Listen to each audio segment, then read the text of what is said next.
Hello guys and gals, me Mudahar, and today I gotta read a little creepypasta for you. It's called Garry's Mod v Nintendo. Yeah, you might as well make this an episode of Haunted Gaming because imagine making a mod for a game 2 decades in the making, okay? And all of a sudden Nintendo's legal team comes out and smacks you right out of existence. So to give you an idea of what's going on, Garry's Mod is a legendary cultural phenomenon, okay? It is still relevant to this day and age. Now, to give you an idea of Garry's Mod, what it actually is, it's a game that you can buy right now on Steam, okay? If you go to Garry's Mod right now, you'll find out that the game came out at some point in the year 2006, okay? So Garry's Mod is a physics sandbox where basically you can drop into any sandbox world and play around with props, guns, whatever. And then, of course, there's also games within games within games within Garry's Mod. It's actually that wild. And beyond Garry's Mod, there's also Source Filmmaker, which is where some of the most popular YouTube TikTok series are on the internet, okay? Things like Skibbity Toilet exist entirely because of stuff like this. Now, remember, 2006 is a long time, okay? To give you an idea, I was still in middle school around this time, okay? This was just before I started entering high school, okay? And at that moment, ladies and gentlemen, this game is old, all right? I am turning 30 this year, all right? I am becoming an old man. I think I might start collecting Social Security checks at this point, okay? You know, ladies and gentlemen, Garry's Mod is old. It's a phenomenon, and tons of YouTubers have made content surrounding it. Now, what makes Garry's Mod so popular is if you go to the workshop under Garry's Mod, you'll find out it's got just mods upon mods for you to get. 6,800 game modes, 50,000 maps, 24,000 weapons, 14,000 vehicles. One of my most popular videos in the last 6 months on this channel alone has literally existed because of Garry's Mod. Because I looked at the 2,000 plus multiverse map pack that sort of dropped, right? Where you could load in entire multiverses into the Source engine. In fact, this is the only area where you can download the entire map of Grand Theft Auto V's rendition of Los Santos and have it load entirely in Garry's Mod, okay? It truly is a wild situation. Now, if you go to Garry's Mod and you type in the words Nintendo, you might find out, whoa, there is a lot of copyright breaking stuff right here, okay? For instance, this Nintendo GameCube model pack was ripped from Super Smash Bros. Melee. They're not even trying to hide the fact that this was ripped from another video game, a Nintendo game of all things. And again, you can basically go into it, hit that big green subscribe button, and it adds the mod to your Garry's Mod play. So you can just use this in an actual Gmod setting. Now, that being said, okay, this is not legal. If Nintendo wanted to go after these guys, they absolutely could, which is where this story unfortunately ends up leading to. So for the last couple days, or the last few days, the last week, a bunch of people have been hitting me up about Garry's Mod. They're telling me there is a copyright situation. There is somebody sending DMCAs against that very workshop I just showed you. So again, Nintendo, people had to wonder if it was actually them sending the DMCA. Now, for anybody that doesn't know DMCA law, the understanding of it, DMCA is the Digital Millennium's Copyright Act, meaning that if you find out somebody is stealing your content on the internet, or if somebody is uploading entire movies or whatever, you can send a DMCA on various platforms. So the DMCA exists for sites like YouTube. And to give you an idea of how it works, let's say an account uploads the movies, Hackers, right? Hackers, I believe, is owned by MGM, right? Like the actual production studio.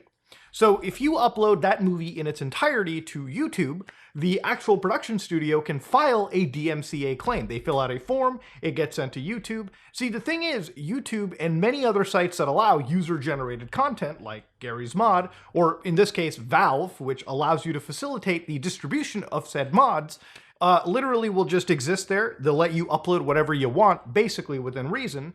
And if somebody has an issue with it, they send a DMCA request. In YouTube's case, they look at the DMCA request, they say, okay, this is the video, blah, blah, blah. They don't need to look further. They just basically get rid of the video. It gets thrown into processing, the video is removed. Now, what happens after is the account that uploaded that movie, Hackers, then has the option to either take the strike or fight it in an actual court of law. And at that moment, YouTube is kind of stepped back, okay? And most sites that are offering user-generated content step back. That is between the copyright holder and the alleged copyright abuser. Now, the problem with the system is Sometimes it's not even verified if the copyright holder is actually the copyright holder. See, the person who didn't like that movie didn't have to be MGM writing that, form.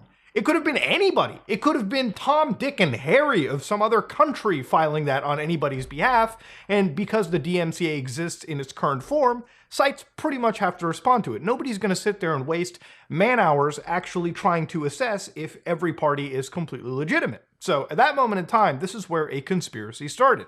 Is this actually Nintendo? So for instance, one of the actual big posts that I found over here discussing this situation was Nintendo and an individual that people identified as Aaron Peters. Now, this name came out from an actual email that I saw distributed on one big popular Garry's Mod channel known as Crispy Toast, where they talked about DMCA at valvesoftware.com. So this is DMCA takedown notice 40,517. Okay, so this is back in February 28th, so it's not entirely new in any behalf. But what it effectively said was Valve had received a DMCA copyright takedown notice directed at your workshop item for Gmod posting on Steam. So where they got the name was Aaron Peters, Nintendo of America, on behalf of Nintendo of America, alleges that they are the copyright owner of the game content found, and of course they link exactly what they're going for. So in this case, it's a Super Mario Odyssey Switch item in Garry's Mod that, was supposedly found, and that's what the item is apparently, obviously it's copyright infringing.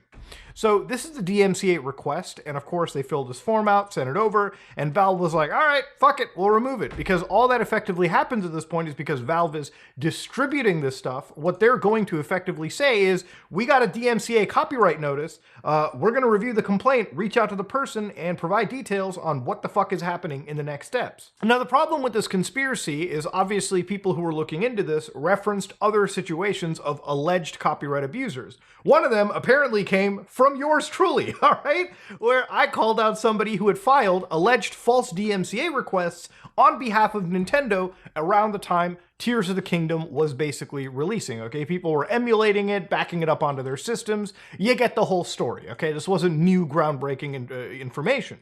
Now, because of all of these DMCAs being thrown out, the community has actually ended up creating multiple Google Drive links that effectively serve as mirrors and archives of all of these mods that are at risk, okay? So mods that look like browsers, baddies pack, okay? I really... I really hope that's that's PG.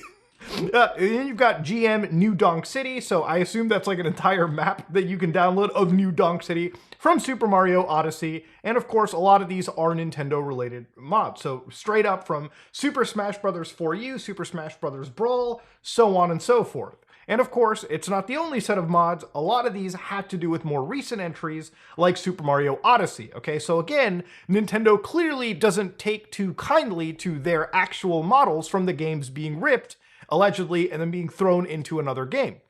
And look, if that is the case, even if you actually painstakingly created the model yourself, because it's a model of an actual, Nintendo-owned IP, they have the full legal rights to do so. But again, people were still convinced it wasn't Nintendo doing it because it happened like 20 years after the fact. Why would a game company like Nintendo go after mods that have in some cases been up as long as the year 2013, 2012, 2011, 2010? It's insane. So at this moment in time, even the Garry's Mod development team was like, hold on boys, Nintendo stuff on Steam Workshop. Some of you may have noticed that certain Nintendo-related items have been recently taken down. It's not a mistake. The takedowns came from Nintendo. And hey, it's fair enough, that's Nintendo's content, and what they allow and don't allow is up to them. They don't want you playing with that stuff in Gmod, that's their decision, and we gotta respect and take down as much as we can. This is an ongoing process as we have 20 years of uploads to go through. And if you want to help us by deleting your Nintendo-related stuff and never uploading it again, that would help a lot. So yeah, at this moment in time, there is such a big back catalog that it's taking some serious man-hours to really sift through and make sure Nintendo is appeased. So unfortunately, it seems in this situation, as much as I never wanted this to be a case, I wasn't surprised. Gary Newman said, yeah, we got your emails and DMs, we've seen your threads, we're doing our own investigations, we gotta take these things seriously, but we also can't let people misuse DMCA takedowns. And of course, this is why I wait for this kind of stuff and just sort of see this whole car crash happen in front of me before I ever even take the time to talk. I've been assured that the takedowns have been verified by Nintendo as legit. And so now this will continue as planned. Sorry, boys, it is what it is. So for anybody being in denial, the reality of it is he most likely, and again, Garry's Mod as a group, reached out to Nintendo of America and they asked him, hey, look, these are some actual DMCAs that we've been receiving. Is that you or no? And Nintendo, they could have said, no, that's not us, chief. But in this case, they were like, no, it is actually us. It is somebody on our legal team or close to us actually filing legal notices on our behalf. So at that moment in time, all of this shit is actually Nintendo, right? Nintendo is straight up taking down mods from Garry's Mod, okay? Actual IPs that unfortunately do belong to them, all right? It is their IP. It is their right to do what they want to.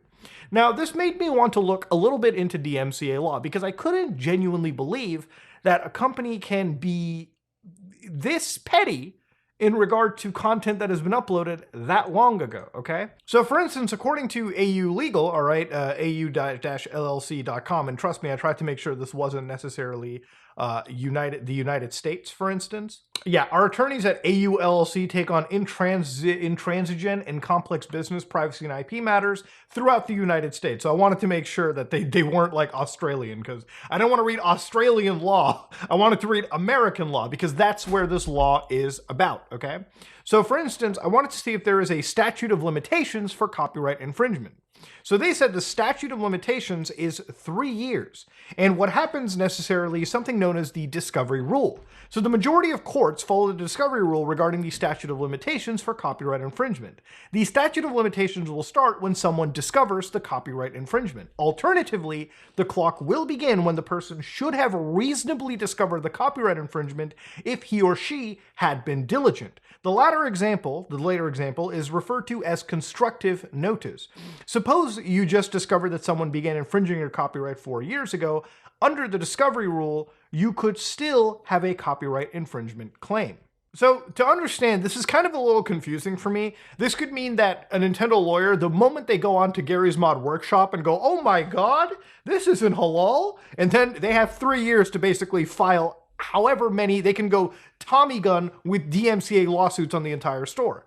Or, you know, if the way that I'm reading this, and please correct me if I'm wrong, the way that it works is if you go back to the Garry's Mod store and you type in the words Nintendo, for instance, if you click on that GameCube mod, you'll find out that was posted March 4, 2013. In fact, it was even updated 2013. And this has been rated 404 times. It's literally one of the first items you see when you connect and search for Nintendo. And so if you can do this, and in fact, if you go to this giant Nintendo DS, that's from the year 2019. So if you start to see this kind of stuff in the first place, where exact models appear to be ripped out of your actual brand, your actual products, your games, then because this existed so long ago and you didn't act on it, when again, I have to imagine a Nintendo legal team probably does scour for like copyright infringement stuff on the internet all the time. And Valve isn't some hidden dark web corner of the internet, for fuck's sake. It's one of the biggest platforms for PC gaming out there. And Garry's Mod is one of the most popular video games of all time. So I can't imagine that this wouldn't be reasonably found by any legal team that is being held on retainer by one of the largest gaming companies on the planet. So it makes me wonder, why now, right? Like, do they even have a case from a statute of limitations as of today? And I'm sure every individual basis is different, and I'm sure a lawyer will probably find a way where Nintendo is, again, within their legal right to do this. And look, Nintendo owns the IP. No matter how much you dislike a Nintendo, and trust me, when it comes to their legal work and their relationship with the modding community and the gaming community in general, I am a very outspoken critic. But at the end of the day, the law is the law, right? It is property that belongs to them. I think it's entitled to think that you own access to their 3D models and you can do whatever the fuck you want with them in any other video game. You can't. It's not how the law works. But I really wish Nintendo kind of opened up and took a little bit of that tightness out of their asshole, because a lot of big games benefit from being modded, okay? A lot of big IPs are benefited from modding. I don't think that Garry's mod was harming anybody. I don't think Skibbity Toilet and Mario crossovers on YouTube and TikTok was necessarily harming anyone out there. Maybe Nintendo cares from a family-friendly perspective, but again, I don't think it was that big of an issue for Nintendo to start absolutely tearing down an entire library of modifications en masse. But that's the situation where we're sitting at, ladies and gentlemen. Garry's mod is currently being attacked by Nintendo, and that is quite literally the best way to put it, okay? 20 years worth of modifications are currently being shot at if it's Nintendo related. And look, if Nintendo gets away with this, you could imagine other companies that have a similar family-friendly aura could probably start thinking of the same situation.